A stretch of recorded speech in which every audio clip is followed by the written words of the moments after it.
İsa aleyhisselam Bismillah dedi, çıktı suyun üzerine. Yanında bir həvarisi var idi. O da Bismillah dedi, İsa'dan öğrenmişti. Çıktı suyun üzerine gedirdiler.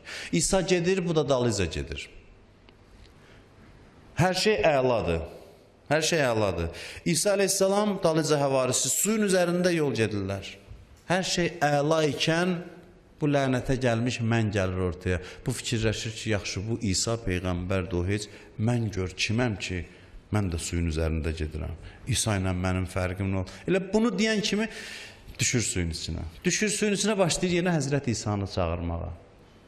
Həzrət İsa'nı çağırmağa, Həzrət İsa əlini uzadır, onu çıxardır. Deyir, yenə nə düşündün? Bilir də tanıyır bizləri. Yenə nə fikirləşdin? Dedi ki, hə, mən fikirləşdim. Bax, bu mən belə bir, nə deyim, maniyədir. Mən gəldi ortaya, bütün təkamül dayanır. İnsan yapışır yerə, yerdən qopa bilmir.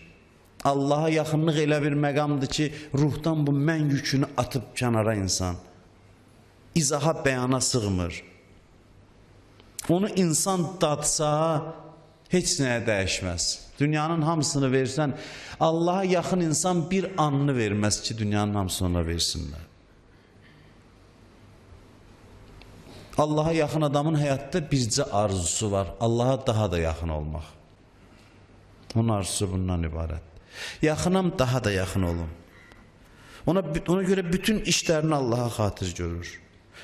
Hər bir əməli nərdivanın bir pilləsinə çevrilir Allaha yaxınlaşmaq üçün. Hər bir əməli, hər bir işi.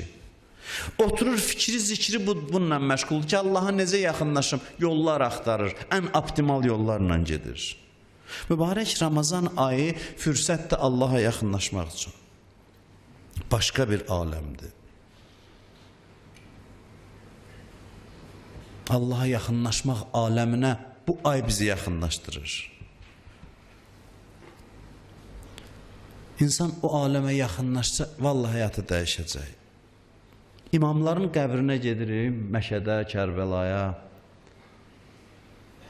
Görürsünüz ki, nə qəribə bir fəzası var. Bu hələ imamın özü deyil, qəbridir, halımız dəyişir. Gör Allahın özünə yaxınlıq nədir? Allahın özünə yaxınlıq gör hansı bir haldır, hansı bir ləzzətdir. Biz özümüz öz keyfimizdən imtina edirik. Bizi Allah dəvət edir, biz deyirik, yox, biz bu alçaq dünyada qalmaq istəyirik. Biz görün nə qədər düşüncəsizik, öz ünvanıma deyirəm, başqalarına hörmətsiz diyorlar. Biz deyəndə hesab edin ki, mən demək istəyirəm, biz deyirəm. Gör mənim nə qədər şuurum yoxdur ki, o gözəl aləmlərə Allah dəvət edir, mən deyirəm, yox, lazım deyil, mən elə burada yiyib içib yatmaq istəyirəm. Bizim vəziyyətimiz belə bir vəziyyətdir, belə bir haldır. Ən gözəl fürsət il ərzində, bax, indi yaşadığımız Ramazan ayıdır. Ən gözəl fürsət, gör nə qədər qiyməti var Ramazan ayının. İndi yaxınlaşmasam, sonra yaxınlaşacam sözü yoxdur. Çünki bundan yaxşı heç nə yoxdur axı. Bilirsiniz? Bir adam ən yaxşı fürsətin içində deyə bilməz ki, sonra eləyərəm. Sonra bil ki, bundan pisdir. Bundan yaxşı məqam yoxdur. İl ərzində siz insanların ən gözəl halıdır bu. Sonra edəcəm, sonra bundan pisdir. Sonra bundan yaxşı deyil.